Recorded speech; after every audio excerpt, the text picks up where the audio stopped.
Hello दोस्तों, मैं हूं Kashdeep Verma. Hindi voice notes YouTube channel में आपका स्वागत है। दोस्तों, आज के इस वीडियो में हम लोग मुगल साम्राज्य के अंतर्गत शाहजहां के शासनकाल में जो उनके पुत्रों के बीच उत्तराधिकारी संघर्ष हुआ था, राज्य के लिए, राज्य के शासक बनने के लिए जो उत्तराधिकारी संघर्ष हुआ था, उन्हीं के बारे में पढ़ेंगे। देखिए, शाहजहां के चार पुत्र दारा शिकोह, औरंगजेब, मुराद और शुजा, इन्हीं चारों के बीच उत्तराधिकारी संघर्ष हुआ था। देखिए, शाहजहां अपने सबसे बड़े पुत्र दारा शिकोह को राज्य का उत्तराधिकारी घोषित करते हैं और उनको उपाधि से नवाजते हैं, शाह बुलंद इकबाल। दारा शिकोह को उत्तराधिकारी इसलिए घोषित किया गया था क्योंकि वह चारों पुत्रों में सर्वाधिक विद्वान, शिक्षित और उदार था। जिसके बाद दारा शिकोह को उत्तराधिकारी घोषित करने के बाद शाहजहां के चारों पुत्रों में उत्तराधिकारी संघर्ष चालू हो जाता है। देखिए, शाहजहां और मुमताज बानो बेगम से टोटल 14 संतान हुए थे, जिसमें से केवल 7 संतान ही जीवित थी, जिसमें से 3 पुत्री और 4 पुत्र पैदा हुए थे।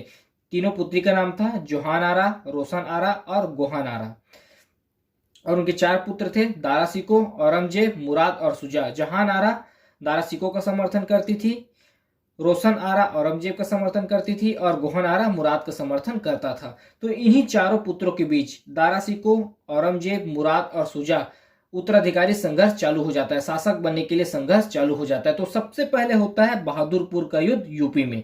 यह युद्ध हुआ था 24 फरवरी 1658 को। यह युद्ध दारा शिकोह और शुजा के बीच हुआ था, जिसमें दारा शिकोह के सेनापति थे जैसी सुलेमान शिकोह और ये विजयी हुए थे। इस युद्ध में शुजा का पराजय हुआ था। उसके बाद दूसरा हुआ था धर्मत का युद्ध। यह युद्ध हुआ था एमपी में।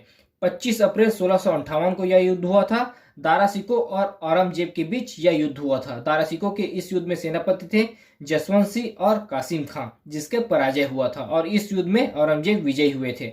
और इसी युद्ध के बाद, विजयी होने के बाद, औरंगजेब ने फतेहपुर नगर की स्थापना किया था विजय स्मृति के रूप में। उसके बाद तीसरा युद्ध हुआ था सामगढ़ का युद्ध। यह युद्ध हुआ था 8 जून 1658 को। यह युद्ध हुआ था दारा शिकोह वर्सेस औरंगजेब और मुराद। इस युद्ध में औरंगजेब और मुराद एक साथ मिलकर दारा शिकोह से युद्ध लड़ते हैं, जिसके बाद इस युद्ध में दारा शिकोह पराजित होते हैं और औरंगजेब विजयी होने के पश्चात मुराद को बंदी बना लेते हैं। देखिए, यह युद्ध हुआ था दारा शिकोह और एक पक्ष में थे औरंगजेब और मुराद, लेकिन जब यह युद्ध औरंगजेब और मुराद जीतते हैं, जिसके पश्चात औरंगजेब अपने भाई मुराद को बंदी बना लेता है।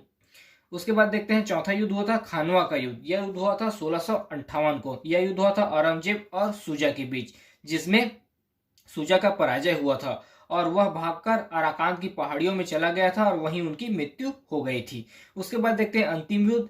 यह युद्ध हुआ था 5 जनवरी 1659 को, दौराई का युद्ध। देखिए, यह युद्ध हुआ था औरंगजेब वर्सेस दारा शिकोह के बीच, जिसमें दारा शिकोह की पराजय हुआ था और यही निर्णायक युद्ध था। इसी युद्ध के पश्चात मुगल साम्राज्य के अगले शासक बनते हैं औरंगजेब। सबसे पहले हुआ था बहादुरपुर का युद्ध, फिर दूसरा हुआ था धर्मत का युद्ध एमपी में, फिर तीसरा हुआ था सामगढ़ का युद्ध, फिर चौथा हुआ था खानवा का युद्ध और पांचवा हुआ था दौराई का युद्ध। पहले युद्ध में जीते थे दारा शिकोह।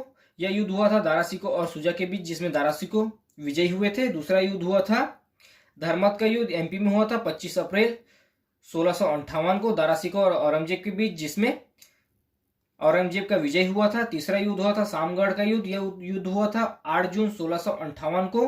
दारा शिकोह वर्सेस औरंगजेब और मुराद एक साथ थे, जिसमें औरंगजेब विजयी हुए थे और विजय होने के पश्चात मुराद को बंदी बना लेते हैं। चौथा युद्ध हुआ था खानवा का युद्ध। यह हुआ था 1658 को, औरंगजेब और शुजा के बीच, जिसमें औरंगजेब विजयी हुए थे और शुजा की पराजय हुए था, जिसमें शुजा भागकर अराकान की पहाड़ियों में चला जाता है और वहीं उनकी मृत्यु हो जाती है। और अंतिम और निर्णायक युद्ध हुआ था दौराई का युद्ध। यह युद्ध हुआ था 5 जनवरी 1659 को, औरंगजेब वर्सेस दारा शिकोह के बीच, जिसमें दारा शिकोह की पराजय होती है और औरंगजेब अगले मुगल साम्राज्य के शासक बनते हैं, और यही निर्णायक युद्ध था। तो इस पार्ट में हम लोगों ने उत्तराधिकारी संघर्ष के बारे में पढ़ा।